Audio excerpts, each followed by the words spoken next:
You're listening to New Retirement Radio, brought to you by the team at Prout Financial Design. Hello, I'm your host, Certified Financial Planner, Dennis Prout. I'm Heidi Cartwright, Financial Advisor and RICP. Advisors associated with Prout Financial Design may be either 1. Registered representatives with and securities offered through LPL Financial, member FINRA SIPC, and investment advisor representatives of Integrated Partners, a registered investment advisor, or 2. Solely investment advisor representatives of Integrated Partners, a registered investment advisor and not affiliated with LPL Financial. Investment advice offered through Integrated Partners, a registered investment advisor. Integrated Partners and Prout Financial Design are separate entities from LPL Financial. Dennis Prout and Nathan Prout are solely investment advisor representatives of Integrated Partners and are not affiliated with LPL Financial. The opinions voiced in this show program are for general information only and are not intended to provide specific advice or recommendations for any individual. To determine which strategies or investments may be suitable for you, consult the appropriately qualified professional before making a decision.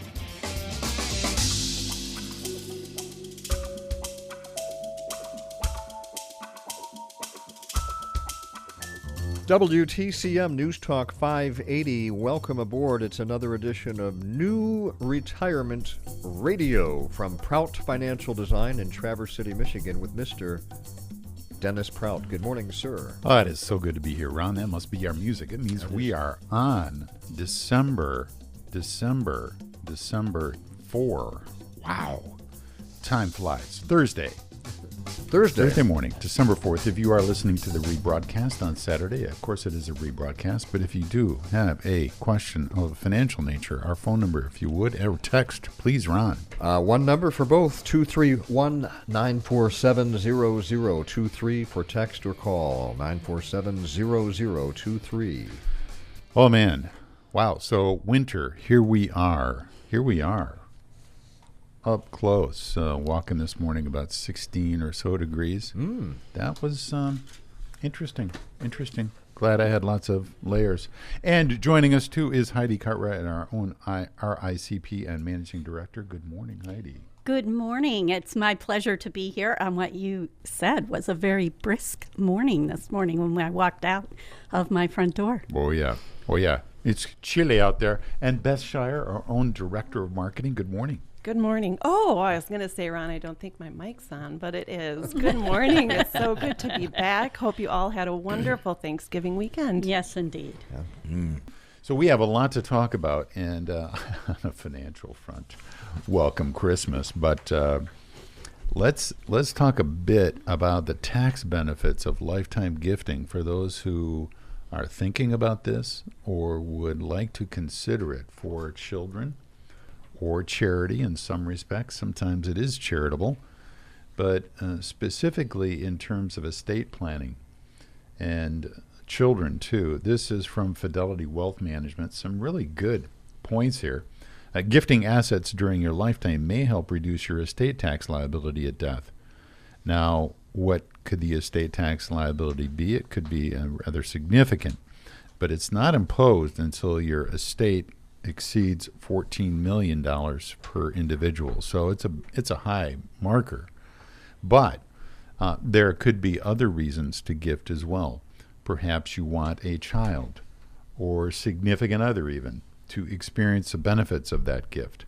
Perhaps you want to get an appreciated asset out of the estate and you want them to be able to pay the tax possibly at a 0% rate. Yes. For some individuals, capital gains taxes can be 0. So even though they inherit your cost basis, let's say you paid $5,000 for a mutual fund and it's now worth 10. You've done a very good job over that. Thank you so much. So given that reality, maybe you want to gift that asset to help them experience the benefits of it. And I've had parents say, we gave them that asset, and it's still there. They were actually kind of surprised, whether it's individual stock or mutual funds. Now, you can't do this with retirement accounts, unfortunately, but you can do this with appreciated assets. Well, what if it's a larger asset, and I don't want to give it all at once? With proper estate planning work, you can gift that over time. You gift it over a number of years. through more advanced estate planning techniques, which we're not going to discuss here. But it's amazing if gifting is a part. There could be several reasons you want them to experience it. You want to test the waters, perhaps, of how they're going to handle the funds. And or their extra loved ones will influence them in that handling of the funds as well.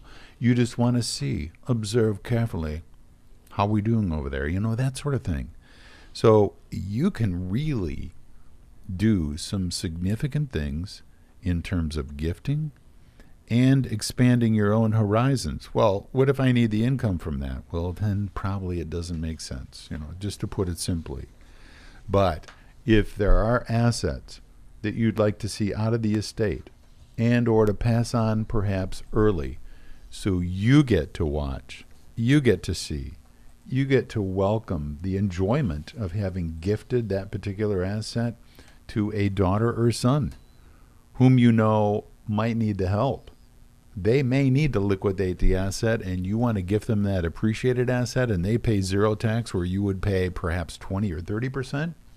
It can be incredibly efficient from a tax standpoint as well as from a motivational standpoint of showing your love and appreciation for And Dennis, my daughter. Can you Yes? gift to people other than your own children? Can you gift to like a brother or sister? Can you gift to a niece or nephew? Does it have to be children that you It gift? doesn't have to be children. Does it have to be a relative? No. It could be John Hancock down the street. It could be your local He's got a radio great host. signature, a signature you just go, oh my gosh, that signature is so good. I just want him to have some of those mutual fund shares. Yeah. So the things that they learn in terms of inheriting the asset and also seeing the reports. Maybe you think they're just going to hang on to it. They're a pathological saver, we'll just say it, just like you. Well, you may want them to learn what it's like. Many, I'll just say this, older folks who are our clients tend to discount what they know and don't always fully understand what their children don't know because they haven't experienced the ownership of that asset. So from a variety of standpoints, you can have that conversation with us, and I think it's a great conversation to have. Could this make sense? Given that we've held on to this stock, we'll just say it's IBM, and we've owned it for 40 years, and it's grown from, X to Y, and that difference is significant. What a great possible asset to give away. Now, of course, the other part of that too is you could gift it away for charity's sake and get the full deduction for the current value. And you don't have to pay the gain. So the beauty of gifting, it can accrue to you, but also those who follow, whether charitable or non-charitable. Are my children charitable? No, not according to regular tax law. So how is this different than giving somebody cash? Here, Junior, here's $10,000. We get extra cash. We're not, is that different? Cash is always king. Cash is king. However, If you want to get the full deduction for the full amount and not have to declare the capital gain and get muddled up in a lot of other things, maybe you don't file, maybe you file a standard deduction instead of itemizing. If you itemize, that could be okay, but you may wind up paying more tax if you didn't gift the appreciated stock than otherwise. Okay? So the appreciated stock means you get the full deduction for that. It's not included in income. If you itemize, then you get a full deduction anyway. If you're still not able to itemize, you don't see any of that appreciation. You don't have to take that capital gain. You don't have to pay the tax on the capital gain on that. So it may not be perfect. It may not make sense for you in some situations. In others, it can make a dramatic difference in terms of the tax efficiency. Okay? All right. Do we take another break here, Ron, or can we go right into our next portion here? Well, let's go to our next portion. Let's do that. We'll segue. So segueing into Heidi's portion, the final countdown to retire early in 2026, a monthly guide. Right. So this is an article from Kiplinger, and I read this article and I thought, this is interesting for people who retire early, but I thought it had a lot of great points for people who are retiring at any time. It's sort of a countdown, a check-off list of things to consider before you actually retire. And they do it on a calendar basis, but you do not have to start in January and end in December. You can use your own timeline. So don't feel like you have to subscribe to each month as it comes along. It says there's no Goldilocks moment in this story. You have to trust the work that you've already done, whether it's saving your income, living modestly, or building multiple streams of income. Don't wait. The time will never be just right. So this just points out that if you're waiting for the perfect moment to retire, you may never have that perfect moment. You just have to look around and decide what's best for your situation and your goals and what you want to do. So in January, the first month, they call it reviewing your retirement readiness. You want to assess your target. How much money do you need? And they suggest you follow the rule of 25. And this is a simple formula. You multiply your estimated annual retirement expenses by 25, and this provides the target number of what your portfolio should be worth. And then they say you can withdraw about 4% annually while preserving the nest egg. So what do you think about that, Dennis? Do you think that's about right, 25 or? Yeah, well, it depends on how much you need to withdraw at retirement. If you do need to withdraw from your retirement assets, a 4% withdrawal rate's right in the mid-range right now.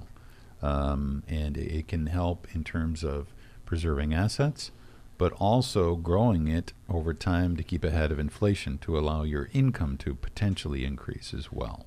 Right, and this is something we do with all of our new clients that come on board. We do a financial plan with them where we're looking at those targets. What is that budget amount? So you want to build your budget so that you know what are you targeting for income in retirement.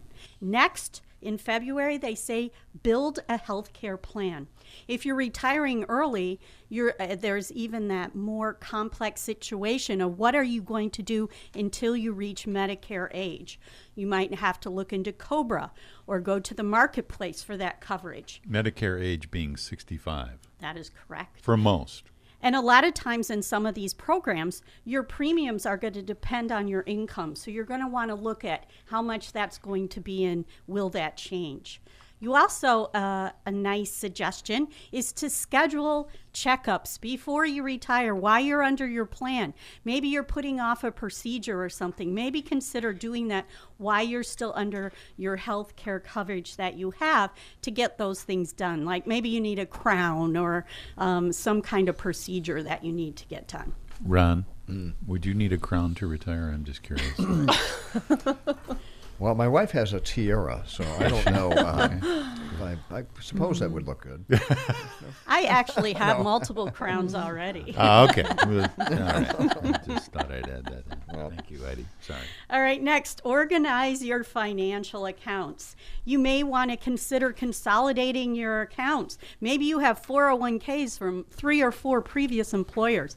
Maybe start consolidating that to get an overall a consolidation of all these different accounts so you're not trying to juggle all these things in all these different places. You also want to pay off any high interest debt, consumer debt. Maybe you want to pay off your mortgage. You also want to look at the health of your situation by establishing an emergency fund. We usually suggest about 6 months of daily living expenses in cash in the bank as an emergency fund, somewhere you can go for unexpected things, unexpected movement in the market. It's always a nice buffer to have between you and the market. Whether it's a car or maybe you just need to pick up some silver at the local dealer, whatever a crazy thing you can think of. All right. I'm teasing again. Not helpful. Thank you. Then in April, they say, take a look at your tax opportunities.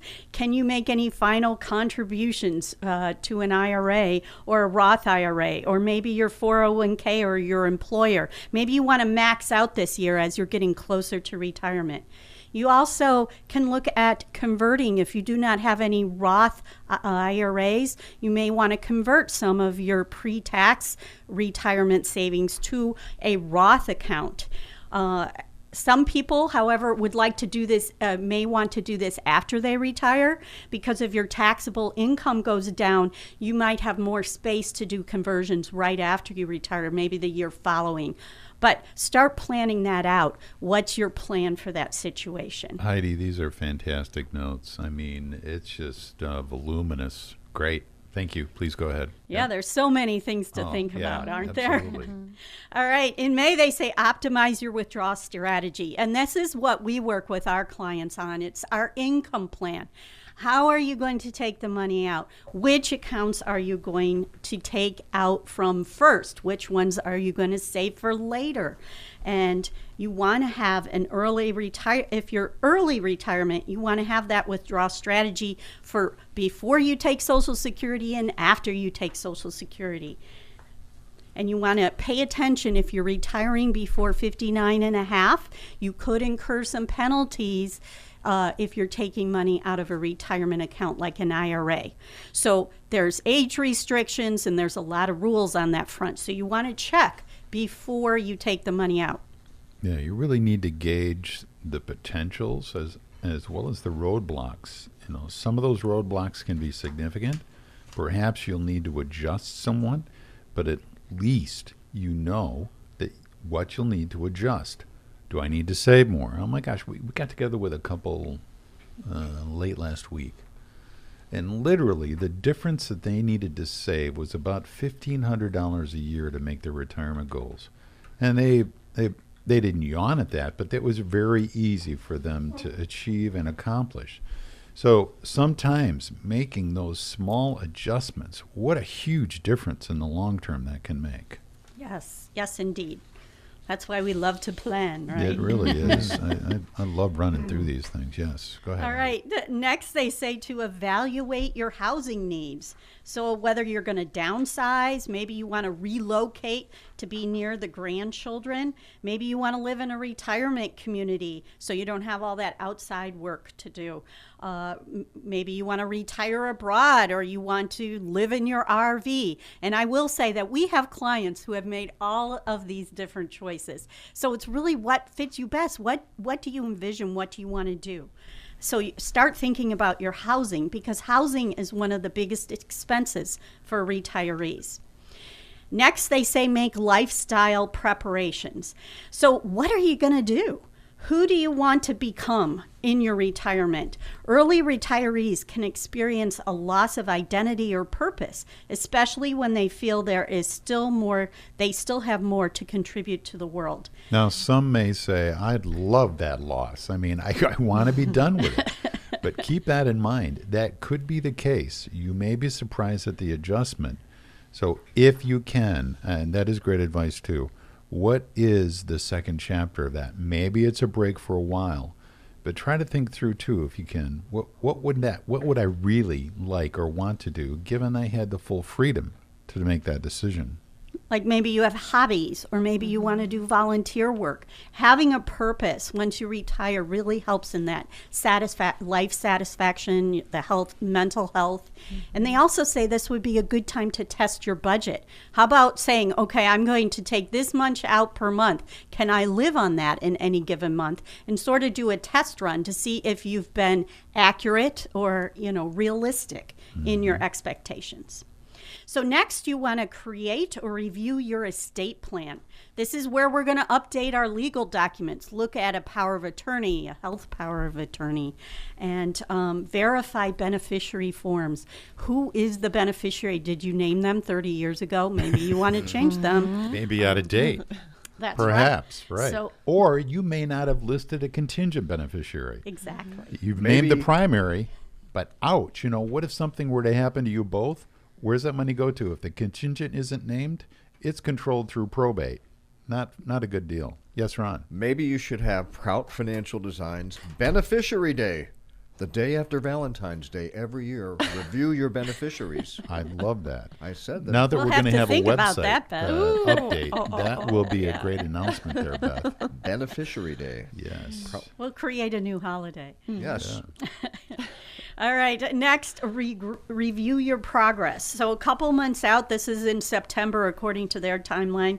Check your plan. Are there any tax year-end strategies that you need to do before the end of the year? Are you behind on some of your goals? Make sure that you're going through that checklist and verify your Social Security history. Go on the website and make sure that the data is accurate. Oh, Bob's going to be so happy at Right? that now. What is that website, Heidi? That's Social Security- ssa.gov. I believe. SSA.gov. Thank you. I was going to say Social Security, but .gov, but it's actually SSA.gov. Yes, excellent. Excellent site. You should be able to see your reported income on all your work history. Yep. And sometimes mistakes are made. Maybe there was a year you worked and there's a zero there, and you can get that corrected. Yes, if you have proof. Yes. Correct. Right. All right, then lock down your insurance. Make sure you have that health coverage planned out if you're retiring before Medicare age. And also look at all your different insurance, your life insurance, your property insurance. What do you still need? What do you need to update? And just make sure everything is in line. And in November, they say, this is when you start notifying your employer. Here they say give your boss 60 days notice. So I think all companies have different protocols for this. So really you would be the best judge as to how far in advance. Use up any benefits. Maybe you have vacation or you have some kind of benefit at work. Make sure you use those before you retire. And then they say, start thinking about, well, if you want to do part-time work, maybe explore that now. Start looking at what's available and check those out before you retire. And then the final month, December, is finalize and celebrate. So maybe you need to look at your tax withholdings. You're going to be making less money. Maybe you're going to be in a different tax bracket. You might need to change. Set up those disbursements to start when you retire so you have money coming in to pay your bills. But the final and most important thing is to celebrate. What an accomplishment to be able to retire. It's a lifetime of work, saving and watching these funds and working on building that portfolio. Take a moment to celebrate that accomplishment. Beautiful. So it may be going to Hawaii, Florida, Arizona, whatever, someplace warm to celebrate. Remember that celebrating doesn't necessarily have to be cornball, or like fake. It can actually be really fun to congratulate yourself and or yourselves about the fact that you made it all those years. And now you get to focus on some different things. Maybe it's the grandkids. We've had retirees say that. I'm retiring because, we just want to spend a lot more time with those grandkids.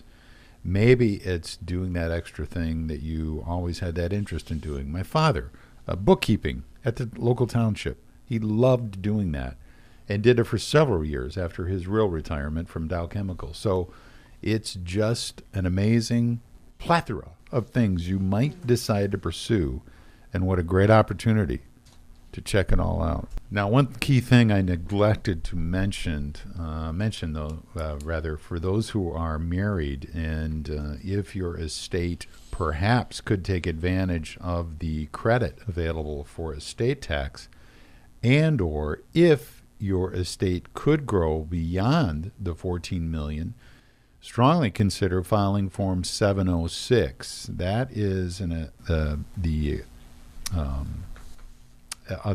allowance of electing portability.